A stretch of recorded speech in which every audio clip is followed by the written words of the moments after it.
जी अस्सलाम वालेकुम। मैं हूं नूरुल आरफीन सिद्दीकी और आप देख रहे हैं आरफीन नामा। ये बड़ा इम्पॉर्टेंट प्रोग्राम है। कल छुट्टी का दिन है और चूंकि छुट्टी के दिन मैं ना खुद किसी को डिस्टर्ब करता हूं और ना ही मुझे पसंद है कि कोई मुझे डिस्टर्ब करे, इसलिए कल की ये एपिसोड जो मुझे कल देनी थी वो मैं आज दे रहा हूं। ये सालगिरह स्पेशल इसे आप कह सकते हैं। तसव्वुर कर लीजिए कि आज 20 फरवरी है। तसव्वुर कीजिए कि आज मेरी सालगिरह है। वैसे भी कुछ घंटे ही बचे हैं। मुझे याद है वो दिन जब मैं 22 साल का हुआ था और आज वक्त ने इन तमाम घड़ियों को 2 से ज़रब दे करके आज मुझे सुम्मा अल्हम्दुलिल्लाह अपने फजल करम से 44 साल का हो लेने दिया। इस एक मोहलत पर जो ज़िंदगी ने अल्लाह रब्बुल इज़्ज़त के ईमा पर, उसके हुक्म पर मुझे दी, मैं अल्लाह रब्बुल इज़्ज़त का इंतहाई मशकूर हूँ। 100,000 शुक्र उस पाक परवरदिगार आलम का कि जिसने मेरी ख़ताओं से दरगुज़र मुझे इस कदर मोहलत दी, जिसने मुझे सीना ज़मीन पर रहने दिया, मुझे मेरी ख़ताओं को बर्दाश्त किया, जिसने मुझे राह दिखाई, जिस राह पर चलकर मैं ये सब कुछ कर सका जो मेरे लिए सोचता हूँ तो वाकई नाकाबिले तसव्वुर हद तक हैरान कुन है। 19 साल का वो लड़का जो 18 सितंबर सन 1998 को अपने वालिद की रहलत के बाद, उनके वफ़ात के बाद ख़ुद को बेअमान सा महसूस कर रहा था, आज मैं अपने जहन में लाख झांकने की कोशिश भी करूं तो मुझे उस डर की, उस खौफ की मामूली सी हल्की सी झलक भी महसूस नहीं होती जो अल्लाह रब्बुल इज़्ज़त ने अपने फजलो करम से मुझे इतने अरसे में नवाज दिया।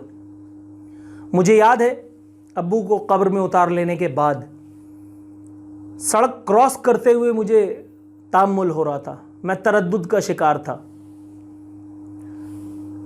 एज़ यू ऑल नो, जैसे कि आप सबको पता है कि मैं अपने वालिदैन की इकलौती औलाद नरीना यानी मेल औलाद हूँ। ना मेरा कोई बड़ा भाई है और ना ही मुझे इस नेमत का पता है कि ये होती है तो क्या होता है, मामलात फिर कैसे हैं। 19 साल की उम्र में यतीम हो जाने वाला वो लड़का तसव्वुर भी नहीं कर सकता था कि वो मुल्क का एक छोटा सा सही, स्ट्रगलिंग सही मगर करंट अफेयर एंकर बनेगा। बाखुदा मैं कसम खाने के लिए तैयार हूँ अल्लाह रब्बुल इज़्ज़त की वहदानियत की। मुझे मौहूम सा अंदाज़ा भी नहीं था कि ज़िंदगी मुझे यहाँ तक लेकर के आएगी। इसमें कोई शक नहीं कि इस काम के लिए, इस नतीजे तक पहुँचने के लिए जितनी कुर्बानियाँ दी गई हैं, जितनी मेहनत की गई है, वो सब कुछ ठीक है। लेकिन मेहनत बहुत सारे लोग करते हैं, मुझे कोई गुमान नहीं कि जो कुछ मुझे ज़िंदगी ने दिया है उसमें मेरी मेहनत ही वाहिद उनसर है, no sir, not at all. आज भी जब कभी मैं अपनी अहलिया, अपने बीवी बच्चों को लेकर, अपनी फैमिली को लेकर के निकलता हूँ, जब लोग रुक रुक करके मुझे देखते हैं, पलट करके मुझसे सेल्फ़ी की फरमाइश करते हैं, मुझे इज़्ज़त देते हैं, मैं अल्लाह रब्बुल इज़्ज़त का शुक्र अदा करता हूँ। मेरी बीवी अक्सर मुझसे पूछती है, हाउ डू यू फील, आपको कैसा लगता है? मैं कहता हूँ कुछ नहीं, मैं सिर्फ शुक्र बजा लाता हूँ। आई स्वेयर अपॉन गॉड, मुझे कुछ फील नहीं होता। अगर आप ये कहें कि मैं खुशी से सरशार हो जाता हूँ, खुशी तो एक कुदरती फितरी अम्र है, एक कुदरती जज्बा है, लेकिन खुशी के ऊपर जो जज्बा गालिब आता है वो है तमानियत का, इत्मीनान का। मेरी निगाह फ़ौरन अल्लाह रब्बुल इज़्ज़त की जानिब, आसमान की जानिब उड़ जाती है और मैं अल्लाह का शुक्र अदा करता हूँ कि परवरदिगार तेरा शुक्र है मेरे मालिक कि तूने मुझे बेनामो निशान न छोड़ा। मैं यही दुआ किया करता था कि परवरदिगार मुझे इन करोड़ों गधों से अलग रखना। परवरदिगार जब गधों की गिनती हो तो मेरा शुमार उन गधों में ना होने देना। सुम्मा अल्हम्दुलिल्लाह। गो के इन सब बातों की एक कीमत होती है ज़िंदगी में, हर कामयाबी की एक कीमत होती है जो वही लोग समझ सकते हैं जो किसी न किसी एतबार से, किसी न किसी जाविये से कामयाबी की छोटी सी ही मंजिल पर सही मगर मौजूद ज़रूर हैं। दूसरा कोई भी आदमी इस एक बात को समझ नहीं सकता कि नॉर्मली एक आम आदमी और एक वो आदमी जो ख़ास से थोड़ा दूर या आम से थोड़े फासले पर है, उसकी ज़िंदगी में फ़र्क क्या है। उसका निकलना, उसका घूमना फिरना, उसका बोलना चालना, उसका लोगों से इंटरेक्ट करना, बहुत फ़र्क है। मुझे मेरी बीवी अक्सर पूछती है कि आज अगर अब्बू ज़िंदा होते तो क्या महसूस करते। मैंने कहा मैं उस बारे में क्या कह सकता हूँ जिसका मुझे ज़रा सा माहूम सा इदराक भी नहीं। मैं गुमान कर सकता हूँ कि मेरे वालिद साहब मरहूम क़िबला को निहायत खुशी होती, लेकिन अगर ये इतना ही ज़रूरी होता तो मेरे अल्लाह ने उन्हें वापस न बुलाया होता अपनी उखरवी मंजिल की जानिब। मैं 100,000 शुक्र अदा करता हूँ पाक परवरदिगार आलम का कि मुझे लाखों देखने वालों की पसंदीदगी हासिल है। मैं उन तमाम लोगों का भी मशकूर हूँ जो मुझसे पहले दिन से नफ़रत करते चले आए हैं, इसलिए कि ये उन्हीं की नफ़रत है, ये उन्हीं की नफ़रत है कि जिसने मुझे यहाँ तक पहुँचाया है। अगर वो मुझे तनकीद का निशाना ना बनाते, अगर वो मुझे मुस्तरद न करते, अगर वो मुझ पर तनकीद न करते, अगर वो मुझ पर तबर्रा न करते, तो शायद मैं भी आम से गधे घोड़ों की तरह, बल्कि अल्फाज दीगर उन्हीं की तरह से ज़िंदगी के धक्के खा रहा होता। ये उन्हीं का इस्तरदाद था कि जिसने आज मुझे यहाँ ला करके खड़ा किया है। सुम्मा अल्हम्दुलिल्लाह बफ़ज़्ल ताला। मुझे अल्लाह रब्बुल इज़्ज़त का इस एपिसोड में मुझे अल्लाह रब्बुल इज़्ज़त का और अपनी व्यूवर्स का शुक्रिया अदा करने के अलावा और कुछ नहीं कहना। 22 साल का जब मैं था और आज जब मैं अपने आप को 44 साल का पाता हूं, मैं देखता हूं कि मेरी ज़िंदगी ने कई हज़ार गुना अल्हम्दुलिल्लाह तरक्की की है। हर एतबार से मैंने कभी शादी मेरा मकसद ज़िंदगी कभी नहीं रहा। जैसे नॉर्मल लौंडे लपाड़ों के होता है कि मैं शादी करूं और ये करूं वो करूं, मेरा कभी भी नहीं था। एक आदमी जो ज़िंदगी में धक्के खा रहा हो प्रोफेशनल लाइफ में, उसको एक से बड़ा एक गधा मुझे प्रोफेशनल ज़िंदगी में मिला, एक से बढ़ कर के एक गधा, और उनमें से कोई भी लाखों रुपए से कम नहीं पा रहा था। इस एक दौर में जहां मेरिट कहीं नज़र नहीं आता, अपने से कहीं कहीं कहीं पीछे खड़े लोगों को अपने से बहुत ज़्यादा आगे पाना कितना तकलीफदेह होता है, ये मेरा ख्याल है आप में से कुछ लोग ज़रूर समझ पाएंगे।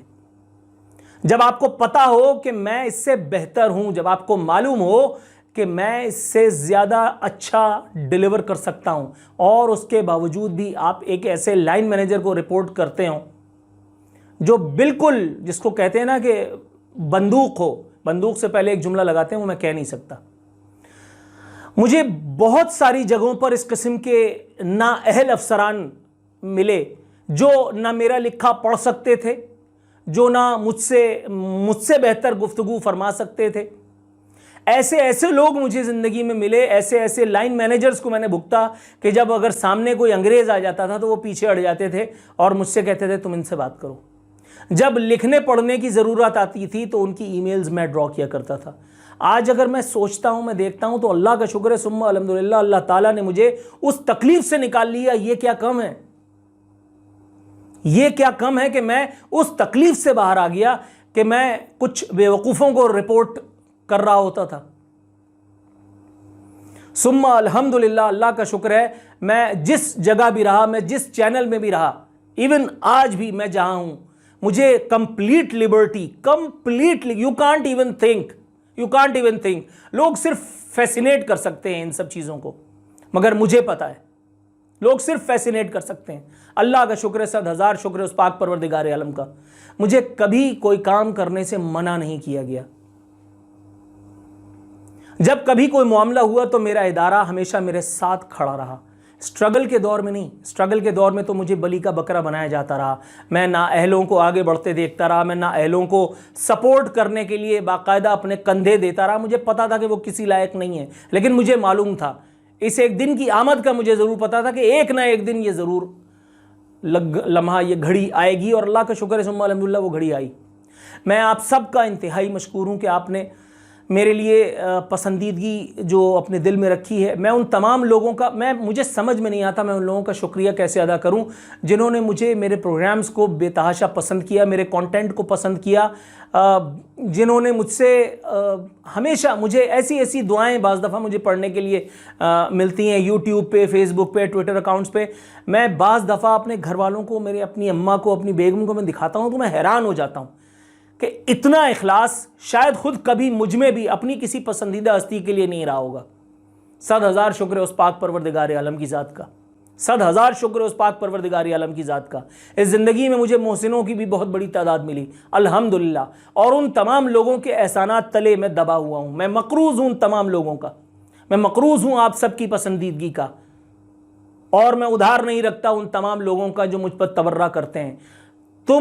तुम्हारी सज़ा यह है कि तुम अपने घर की टेलीविज़न स्क्रीन जब ऑन करो तो तुम मेरा चेहरा देखो। तुम्हारी सज़ा यह है कि जब कोई तुम्हारी उस महफिल में जहां तुम बैठ करके अपना वक्त बर्बाद करना चाहते हो, वहां कोई मेरा नाम लेकर के मेरे लिए दुआ को हो, मेरे लिए कोई अच्छे कलिमात कह रहा हो, तुम लोगों की सज़ा यह है। मेरे अपनों में ऐसे बहुत सारे हैं जिनका बुग़्ज़ मैंने डे वन से देखा, और आज वो अपने अपने घरों में मेरा नाम लेकर के, अपने दफातर में, अपने फ्रेंड सर्किल में मेरा नाम लेकर के और ख़ुद को मोअज़्ज़िज़ और मोतबर पाते हैं। ये मेरे रब का फ़ज़ल और करम नहीं तो क्या है?